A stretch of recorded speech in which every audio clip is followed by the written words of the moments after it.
मेरे घर की गौ माता 15 दिन से बीमार पड़ी है, बिना कुछ खाए पिए, लाम्पी रोग से ग्रसित। उसके बड़ी बड़ी गांठें गुमड़ियां हो गई है, जिसमें मवाद पड़ गया और कीड़े पड़ गए हैं। जब वो इतनी तड़प रही थी तो मेरे से दर्द देखा नहीं गया। मैंने कहा, हे गाय माता, अब तू प्राण त्याग दे तो मुझे भी थोड़ी तकलीफ कम हो और तुम्हारी भी आत्मा को शांति मिले।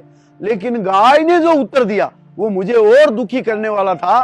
गाय ने कहा, मैं प्राण क्यों नहीं त्याग रही हूं, बताया कि मुझे तो मंजूर है लापी से लड़ जाना, लड़ते लड़ते सड़ जाना और सड़ते सड़ते तड़प तड़प कर मर जाना, लेकिन मरते मरते मुझे चिंता है उन सब की जो वर्षों से मेरे नाम से कमा कर खा रहे हैं, चंदे के धंधे से अपना घर चला रहे हैं। मेरी मौत के बाद उन सब का क्या होगा? अगर मैं मर गई तो तुम्हारा क्या होगा? अगर मैं मर गई तो तुम्हारा क्या होगा?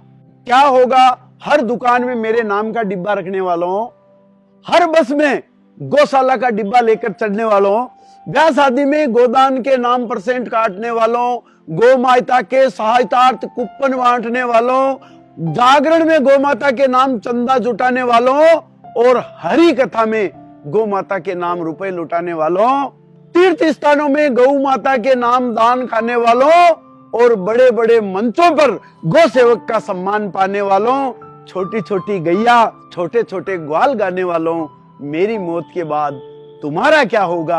अगर मैं मर गई तो इन सब का क्या होगा? गौशाला से इनकम टैक्स के दाम बचाने वालों, गौशाला का सरकारी अनुदान उठाने वालों, गौशाला के बहाने गोचर जमीन दबाने वालों और गौशाला विकास के नाम पर चंदा उगाने वालों, गौशाला में गाय लाने पर दाम मांगने वालों और लावारिस गाय को लेने से इनकार करने वालों, अगर मैं नहीं बची तो फिर तुम्हारा क्या होगा? अगर मैं मर गई तो इन सब का क्या होगा? क्या होगा गाय के नाम पर जनता से दान उठाने वालों, गाय के नाम हरा चारा गुड़ तेल खाने वालों, गौ ग्रास के नाम पर हर पर्व में रुपए पाने वालों और गौदान संकल्प के पैसे जेब में ठूसने वालों, यज्ञ हवन पूजा में गोदान चूसने वालों और गाय रक्षार्थ रसीद काट कर नाम भूलने वालों और गौ शेष लगाकर स्टाम्प पर दाम वसूलने वालों, अगर मैं मर गई तो फिर तुम्हारा क्या होगा? अगर मैं ना बची तो इन सब का क्या होगा?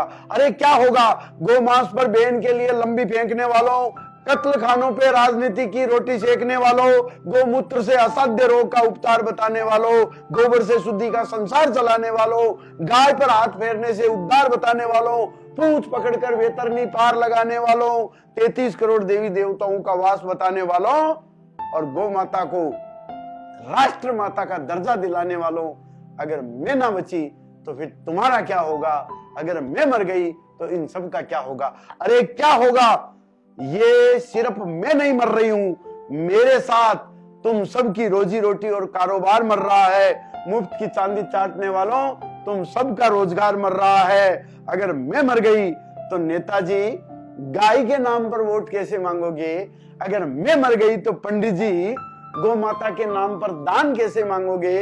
अगर मैं मर गई तो दूधियों नकली दूध के लिए दही छाछ कहां से लाओगे? और अगर मैं मर गई तो हलवाइयों मिलावटी मावा और पनीर कैसे बनाओगे? अरे अगर मैं मर गई तो मांसाहारियों फिर बीफ के लिए किसे काटोगे? और अगर मैं मर गई तो तुम सेक्युलरों हिंदू मुस्लिम को कैसे बांटोगे? अरे अगर मैं मर गई तो मरीजों तुम्हारे लिए दूध की आवक मंद हो जाएगी। और अगर मैं मर गई तो गाय के नाम पर चलने वाली सारी दुकानें बंद हो जाएगी। फिर क्या होगा? मैं मां हूं ना, मैं देख रही हूं बेबस आंखों से मरते मरते, याद आ रहा है समय बीता बीता मरते मरते। मैं देख रही हूं बेबस आंखों से मरते मरते, मुझे याद आ रहा है समय बीता मरते मरते, फिर भी दुआ निकल रही है तुम सबके लिए मरते मरते। और मैं चिंता कर रही हूं तुम सबकी मरते मरते कि अगर मैं मर गई तो तुम्हारा क्या होगा? अगर मैं नहीं बची तो इन सब का क्या होगा? दोस्तों, गाय माता को बचाने के लिए कोई सरकार नहीं आ रही है, न अब तो कान्हा भी नहीं आ रहा है, तेजा जी, बाबू जी, हड़बू जी कोई नहीं आ रहे हैं, गोगा जी नहीं आ रहे हैं। तो आप हम में से ही किसी को गौ सेवा का संकल्प उठाना होगा। गाय माता को बचानी होगी, संस्कृति को बचानी होगी। आपको मेरी कविता पसंद आए तो आप जरूर लाइक और कमेंट करके बताएं।